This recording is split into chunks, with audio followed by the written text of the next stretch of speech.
How creepy is the idea of someone secretly watching you as you sleep? A couple in Chicago says it happened to them. They fell asleep on the couch watching TV this week, and they say an intruder came in through an unlocked door, stood at the top of the stairs, and just watched them.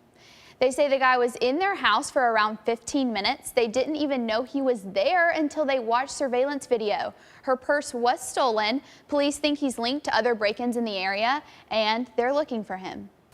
Chipotle in Oxford has been slammed all day long. Even at one point, the line was out the door. But maybe Chipotle isn't for you, and that is certainly okay. The city of Orlando wants to remember those lost in the worst mass shooting in U.S. history. Orlando Mayor Buddy Dwyer says the city wants to buy Pulse nightclub and make it a permanent memorial. Even the owners are up for the idea. Meanwhile, the organizers of the One Orlando Fund are looking to distribute the $23 million raised in the aftermath. Believe it or not, looking for a parking space in a crowded lot like this one takes a toll on your health. If you do this every day, you can actually shorten your lifespan from the stress. The space tourism race is back on. The FAA issued a license to Virgin Galactic to test its new spaceship. The company hasn't said when the actual first flight will take place, but more than 700 people have put down deposits for flights. Get this, tickets are $250,000 apiece. The first Virgin spaceship crashed in a test flight when the co-pilot unlocked a key system too early. There are only about 270 Amur leopards left, which might mean they're the world's rarest big cats. Now there are 2 more. Adorable twin cubs were born at a British zoo 5 weeks ago. Most Amur leopards live in zoos now. Experts think less than 70 remain in their natural habitat in eastern Russia because of habitat loss and poachers hunting them for their fur. The zoo hopes the cubs will help the critically endangered species survive. Here at Ole Miss, the party is definitely in the Grove on every Saturday, but where's the place to be on Sundays? Here at the Oxford Square for brunch. Here in Jackson at the Clarion Ledger, D.D. Bowie just signed with the University of Mississippi in front of friends, family, and media from all over the state. The biggest part of a 21st birthday here in Oxford used to be pulling out your ID on the square, but that's no longer the case. The big event volunteers wore these shirts and helped Oxford citizens one shovel at a time.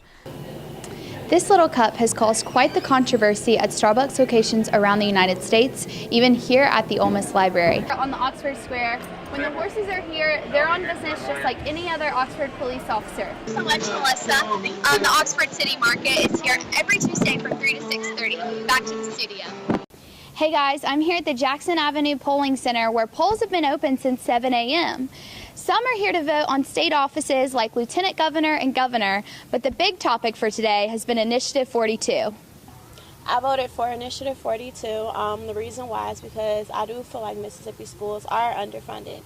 And by working with local schools, especially in the Jackson area and in Oxford area, I can tell that there is a need for funding as well as not only with teachers but also with students and providing them a better education.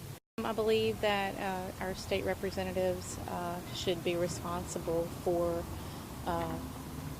there shouldn't be any question as to why every child should not be allowed to have a free education, as well as having the funding for it. Even for those who voted yes on the initiative, there were still concerns and frustrations. And I'm a tenure professor at the University of Mississippi, and that initiative is so poorly worded that average people cannot read it and understand.